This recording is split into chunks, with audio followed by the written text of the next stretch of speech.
Merci beaucoup, Damien. On va maintenant passer à notre deuxième thème qui n'a presque rien à voir, bien que on reste un petit peu dans la construction quand même, puisque là, on va maintenant parler du soleil. Je vous le disais, soleil qui peut nous chauffer. Bonjour Brigitte Chevet. Bonjour. C'est un dossier sur lequel vous vous êtes attaqué, alors gros dossier quand même, avec un documentaire, Les voleurs de feu, joli titre, pour dénoncer finalement une question que l'on se pose, c'est est-ce qu'on en a peur justement de cette énergie solaire?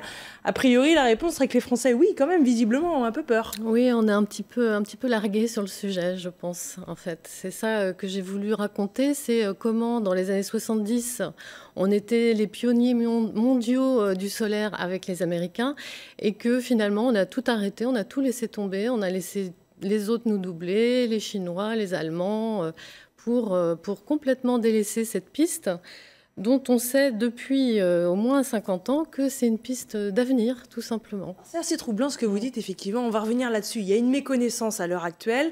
Bon, peut-être que le documentaire en éclairera certains, mais il y a quand même une période de l'histoire que certains ont oubliée ou que peut-être que certains ne connaissent pas. C'est qu'à un moment, la France a été à la pointe en ce domaine. Je vous propose justement d'en découvrir un extrait assez troublant même. Regardez. Parmi les régions les plus ensoleillées de France, les Pyrénées-Orientales deviennent une terre promise de l'énergie solaire. Et Félix Trombe en est son prophète. Ce chercheur du CNRS imagine différentes applications, comme ces maisons chauffées par le soleil. Et au milieu des années 60, il dessine sa grande œuvre, le plus important concentrateur de rayons au monde.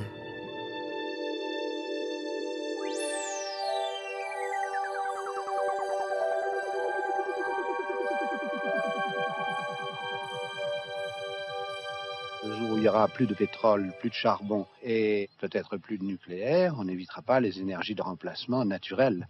Le soleil, les chutes d'eau, le géothermique, l'énergie du vent qui viendront prendre le relais. Mais comme vous savez, pour toutes ces énergies, il faut 1,5 génération au moins pour passer de la recherche fondamentale au développement. Donc, si nous commençons maintenant à développer les recherches avec le soleil, nous pouvons espérer voir le vrai développement de ces énergies se situer vers l'an 2000 au plus tôt. Au début des années 70, la France apparaît comme le deuxième pays au monde en pointe au niveau de l'énergie solaire. Le premier, ce sont les États-Unis, mais les États-Unis avec les moyens qui sont les leurs. Donc se hisser quasiment à la hauteur des États-Unis pour un pays de dimension plus réduite comme la France, c'est quand même un exploit assez considérable. Ouais. Et donc il y a vraiment un coup d'avance et un coup à jouer pour la recherche française à ce moment-là. Sauf que la France n'a pas vraiment joué le coup, justement. Alors, qu'est-ce qui s'est passé? En fait, contrairement à ce qu'on croit tous, c'est pas tellement la droite au pouvoir, Valéry Giscard d'Estaing, qui a laissé tomber pour tout mettre sur le nucléaire. C'est plutôt François Mitterrand. Quand la gauche est arrivée au pouvoir, il a multiplié le nombre de réacteurs. On en a 58 quand même sur notre sol. On est là, un des pays au monde le plus nucléarisé. Et donc, ce qui s'est passé à ce moment-là, c'est que il y avait plus d'argent pour le reste. À choisir, on a préféré miser sur le nucléaire plutôt que sur le solaire. Clairement, là, on comprend votre discours, il est pas très objectif. En tout cas, je ne sais pas si vous le revendiquez, mais ça peut sonner comme anti-nucléaire.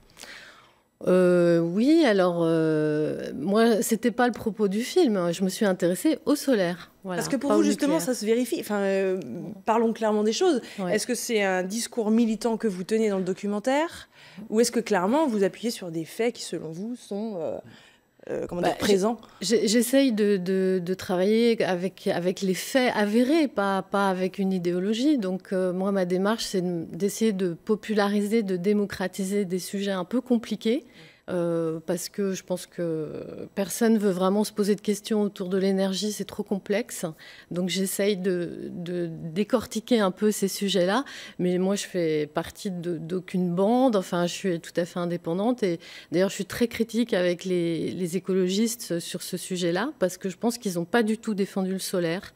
Mais vraiment pas, notamment au moment où la bulle a explosé dans les années 2000 et il y a eu 20 000 emplois perdus autour de cette énergie en France. Personne n'était au courant et les écologistes n'en ont pas parlé. Eux-mêmes sont, je pense, assez mal informés sur les possibilités de cette nouvelle énergie. Et autant ils sont audibles quand ils s'expriment contre le nucléaire, Quand il s'agit de dire qu'il y a des vraies alternatives aujourd'hui qui sont en plus économiquement viables, on ne les entend pas du tout. Alors c'est ça qui est un petit peu étonnant, on ne va pas rentrer dans le domaine politique, mais on y fait référence, évidemment, parce que c'est l'histoire de la France et des décisions qui ont été prises. C'est très instructif, hein. On voit vraiment les moments clés, les fois où ça a basculé. Et puis, clairement, là, on arrive à un autre moment clé. Il y a une courbe, enfin deux courbes, en l'occurrence, qui sont en train de se croiser. Celle, justement, du prix que ça peut coûter en passant par le nucléaire. Et puis, en passant par le photovoltaïque, on gagnerait. Concrètement, c'est un peu ça, non, cette fameuse courbe? Ah oui, là, vous montrez, en fait, c'est une archive avec un des héros du film, c'est Jean-Marc Rézère. C'est étonnant, mais c'est le dessinateur de Gros Dégueulasse. Vous savez, ce dessinateur de BD des années 70-80 qui était très populaire et qui était un mordu absolu du solaire et qui faisait des bandes dessinées pour défendre l'idée du solaire dans La Gueule ouverte, Charlie Hebdo. Très visionnaire, d'ailleurs.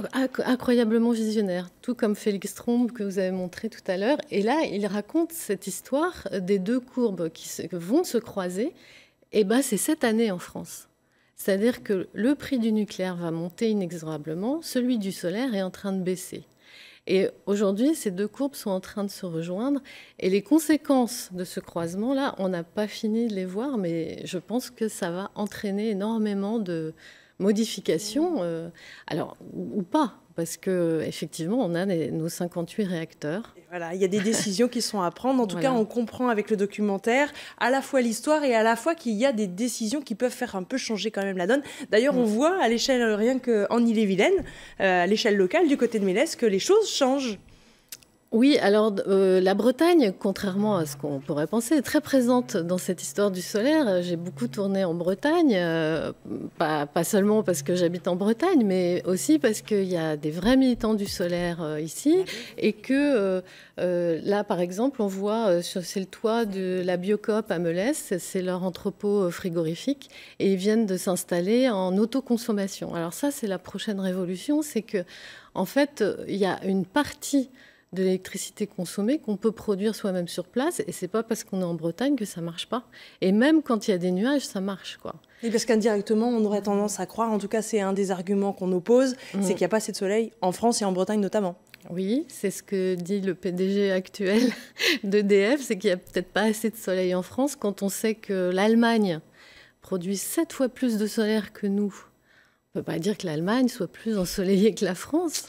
La suite est à découvrir dans le documentaire. Faute de temps, on ne peut pas tout dire. Et puis en même temps, quelque part, c'est tellement bien expliqué dans Voleurs de Feu que autant le regarder. Alors programmez si vous le voulez. Ça passera le lundi 24 octobre, après le Grand Soir 3, donc aux alentours de 23h. Et moi, je vous recommande franchement de le regarder. Je l'ai vu, évidemment. Et on y apprend plein de choses. Damien, d'ailleurs, vous avez commencé à apprendre des choses aussi. Hein. Exactement. Moi, je me posais une question. Est-ce que les États-Unis ont continué, effectivement, quand nous, on est passé au nucléaire, est-ce qu'eux ont continué étant précurseurs dans les années 70 ? Oui, eux, ils ont continué. Et d'ailleurs, il y a un entrepreneur américain qui est en train de bouleverser la donne. C'est Elon Musk. Vous avez entendu peut-être parler de lui avec Tesla. Et il est en train de construire une usine gigantesque dans le Nevada et qui va construire des batteries solaires. Enfin, il est à fond sur le sujet. Et eux, ils n'ont pas tout mis leurs œufs dans le même panier. On va se tourner vers Paul, toujours, qui a toujours des petites lumières à nous apporter. Là, j'imagine qu'en l'occurrence, ça va être éclairant.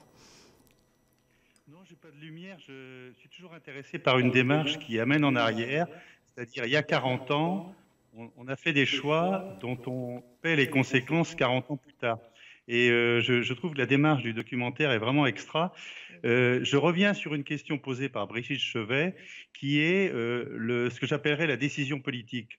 C'est-à-dire qu'il y a des moments où le politique et la haute administration, j'allais dire plus précisément, parce que je me suis intéressé à ce sujet, les gens des cabinets ministériels et les dirigeants de grandes entreprises comme Areva et EDF sont souvent consanguins dans leur formation, dans leurs relations, et donc les décisions qui sont prises par eux et qui vont hypothéquer l'avenir sont souvent prises en commun et sans qu'il y ait une sollicitation des citoyens. Donc je trouve la démarche de Brigitte Chevet excellente. Bon voilà qui est dit. Voilà pour le petit compliment du jour. Brigitte,